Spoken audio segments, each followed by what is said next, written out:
Ba Shein event? No, sa vape brand. Kaya tayo nag-collab, IG. Yes, Magka-message IG, tayo. yes.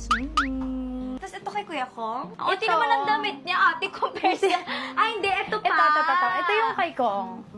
Ay, hindi pala nasama pa. Balda ko pala to. Mga ganito. Kadalasan kasi ng mga ano niya, sis, t-shirt. So, dito yung mga shoes. Dito yung mga t-shirt. Na iyan Oh yung my kanya gosh, mga it's so nakakuha. laki. Oh my God.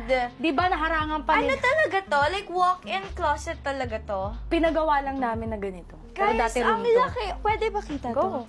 Ang laki! Wow! You love shoes, ate. Oo, feeling ko kasi... Mas shoes ka kaysa bag. Oo, bag ko ilan lang. Shoes ko yan ang mga Ang dami, hilig ko. oh. What's your favorite? Ang favorite ko ngayong naging ina na ako, yung mga ganito na. Mga yung orans.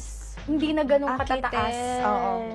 Kasi dati, ang mga shoes ko, matataas talaga. Tingnan mo, may mga ganito ko, nakala mo, nagpa-pageant. Ngayon, nung nagkaanak na ako, hindi na. Gusto ko na yung mga ganito lang, maliliit. Dati hindi ako nagsusuot ng ganito. Mga kitten heels. Kitten heels, yung pala tawag dyan. Yeah, okay. Ang dami mong shoes! May mga Shein din dyan. Ito, Shein, to Shein. Mahilig akong bumili sa Shein ng mga iba't ibang kulay ng mga shoes. Tapos pag feeling ko malungkot ako, nag-heels ako dito. Talaga? Oo.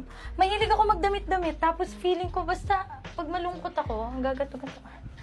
Be like that.